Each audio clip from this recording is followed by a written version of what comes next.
Bonjour Michel Sapin. Bonjour. Vous avez été donc responsable de l'économie au gouvernement, vous êtes député de l'Inde, vous avez 57 ans. Au programme de cette conversation ce matin, il y a beaucoup de sujets. Woerth, faut-il qu'il démissionne? Le train de vie de l'État, fallait-il serrer la vis? Et en question subsidiaire, qu'est-ce que la gauche a proposé justement pour réduire les déficits et relancer la croissance? On va commencer par le commencement. Est-ce que vous faites partie de ces gens, justement à gauche, qui réclament la démission du ministre du Travail? Moi, je pense que c'est pas aux députés, aux hommes, aux femmes politiques, surtout dans l'opposition, de réclamer des démissions. Je pense que c'est à nous de poser les bonnes questions aux bons endroits, de ne pas être dans des chasses à l'homme, dans des amalgames, mais d'être intraitable sur un certain nombre de principes. Et il y a deux principes sur lesquels nous devons être intraitables et qui malheureusement font la fragilité de la situation d'Éric Woerth. Le premier principe, c'est qu'il est inconcevable qu'on puisse être en même temps ministre du budget, on pourrait presque même dire ministre de la République, et en même temps trésorier du plus grand parti. Là, vous êtes d'accord avec Alain Juppé alors? Ou inversement, parce que je répète cela depuis des mois et des mois. Nous avons interrogé Éric Woerth sur cette question bien avant qu'il y ait, entre guillemets, une affaire Woerth, et il nous répondait toujours benoîtement, et peut-être sincèrement, mais je fais bien mon travail de trésorier d'un côté, je fais bien mon travail de ministre du budget de l'autre côté. C'est une forme d'inconscience qui est d'ailleurs à l'origine des difficultés qui sont les siennes aujourd'hui. Mais s'il a fait tout ça d'une manière intègre. Dans la République, on n'entend pas ni à gauche ni à droite quelqu'un qui remette en cause son intégrité. Ça n'a pas toujours été le cas du personnel politique. Dans la République, tout le monde dit, il est très intègre, il fait très bien son travail. Enfin, je parle pas du point de vue politique, hein. C'est pas un jugement. Dans la République, l'intégrité ne suffit pas. Comme disait un vieil adage latin, il faut aussi être insoupçonnable. Et quand on est en même temps ministre du budget, c'est-à-dire qu'on a la capacité de manier d'une manière ou d'une autre l'enquête fiscale.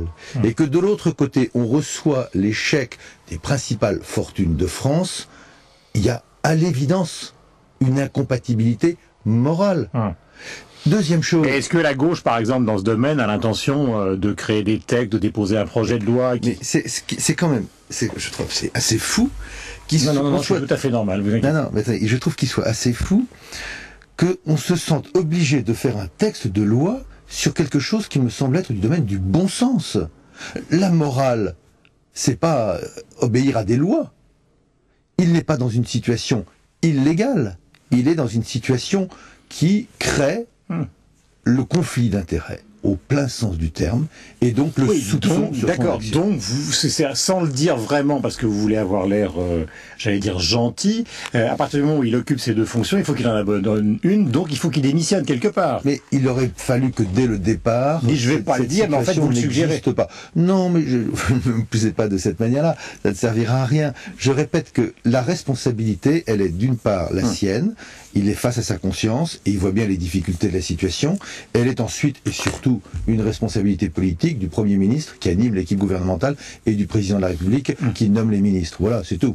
Michel Sapin, est-ce que vous êtes d'accord avec le dispositif qui est à la une de tous les journaux ce matin, justement de rigueur, c'est-à-dire suppression des appartements, des voitures de fonction, des chasses présidentielles, limitation des collaborateurs des ministres? Vous avez été à Bercy à une vingtaine de personnes. Est-ce que tout ça vous paraît aller dans le bon sens? On pourrait dire que oui. Que l'État fasse des économies, et des économies à des endroits où ça n'est pas indispensable au service rendu à l'ensemble des usagers. Objectivement, je préfère qu'on fasse des économies de garden party que des économies de nombre d'enseignants face aux élèves et aux enfants des Français. Mais en même temps, j'ai un petit sourire au coin. Pourquoi? D'abord parce que si on est sur le domaine du déficit, qui est une vraie question, la lutte contre le déficit du budget, est-ce que ce sont ces mesures-là, supérieures à 100 milliards, colossales, 170 milliards cette année, est-ce que ce sont ces sommes-là qui vont avoir un effet sur le déficit? La réponse est non. C'est symbolique. C'est totalement symbolique. Il y a des symboles utiles. Est-ce que nous sommes dans le domaine de la morale, puisque ça sort, si je puis dire, cette lettre en pleine affaire. Après les cigares de Christian Blanc, après la si nous sommes dans le domaine de la morale, il y a quelque chose d'un peu risible. Je lis dans cette lettre que dorénavant, lettre du président de la République, que dorénavant, les ministres ne pourront pas payer avec de l'argent public des dépenses privées. En fait, parce que ça se faisait, parce que les ministres payaient des dépenses privées avec de l'argent public. Il n'y a pas besoin de la lettre du président de la République pour savoir que c'est premièrement contraire à la morale, et deuxièmement d'ailleurs contraire à la loi. Donc, on a l'impression de redécouvrir quelque chose qui aurait dû aller de soi. Et ça a toujours, je ne dis pas ça pour le justifier, mais vous êtes suffisamment expérimenté pour savoir qu'on a moralisé les fonds secrets, mais ça a existé, aussi bien sous la gauche que sous la droite, qu'il y a quand même un certain nombre de frais, effectivement, qui ont été payés sur des fonds publics, aussi bien pour des ministres et des responsables gouvernementaux de gauche que de droite aujourd'hui. Mais je parle pas des cigares de Christian Blanc, parce que c'est une caricature. Mais même dit comme ça, je pense que ça ne justifie pas les choses. Donc il faut qu'on devienne des Suédois, quoi. Moi, j'ai rien contre. D'ailleurs, le plus beau compliment qu'on m'ait fait. Il faut qu'on soit des Allemands pour la rigueur, des Suédois pour la morale. Le plus beau compliment que l'on m'ait fait lorsque j'étais ministre, c'était de me dire que j'étais un ministre à la suédoise parce que je prenais le métro pour me déplacer dans Paris. Donc c'est le plus beau des compliments. Mais ça me paraît naturel. Je ne le fais pas pour la caméra. D'ailleurs, aucune caméra ne m'a filmé dans un métro en train de me promener. Donc je pense Chantal Joanneau rentre en jogging, alors elle est encore plus suédoise. Il y a une manière d'être et une manière de faire qui devrait être naturelle. Et je dirais la modestie dans l'utilisation des moyens de la République pour exercer ses fonctions de ministre, elle devrait être naturelle. Parce que vous faites partie. Je voudrais qu'on écoute par exemple une des réactions ce matin, c'est la tradition Radio Classique avec toute la rédaction et Éric Renaud-Blanc. Je voudrais qu'on écoute la première réaction à ce dispositif de rigueur qui a été donné par Marine Le Pen à Jean-Michel Apathy il y a quelques instants. Et évidemment, elle s'en prend au salaire du président de la République. Ce sont des mesures poudre aux yeux. En l'occurrence, il sert la vis de tout le monde sauf la sienne. Il aurait pu commencer éventuellement par les frais de l'Élysée qui ont explosé depuis qu'il est arrivé, puisqu'il s'agit de symboles.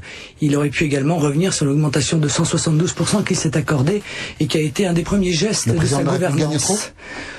C'est-à-dire que si vous êtes arrivé et une des premières mesures que l'on prend, c'est s'augmenter de 172% alors que les Français vivent de plus en plus difficilement. Là, pour le coup, le symbole était évident. Voilà, est-ce que vous n'avez pas la crainte, justement, d'abord sur le principe même du salaire du président? Est-ce qu'il aurait dû donner l'exemple?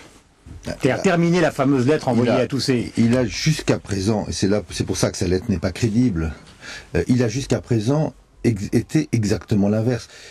La présidence bling-bling, elle date de son élection. C'est ce que souligne Arnaud Montebourg ce matin. Le fait de passer des vacances à tel ou tel endroit, dans telle ou telle grande fortune, elle existe depuis le début de ce septennat. La caractéristique même de ce septennat, c'est justement de voir une confusion... Un quinquennat. De ce quinquennat, pardon, heureusement pour nous, de ce quinquennat, c'est la confusion par une sorte de... presque de raisonnement naturel, la confusion entre la sphère publique, la sphère privée, les intérêts publics et les intérêts privés. Et ce n'est pas une lettre comme celle-ci qui mettra fin à ce sentiment.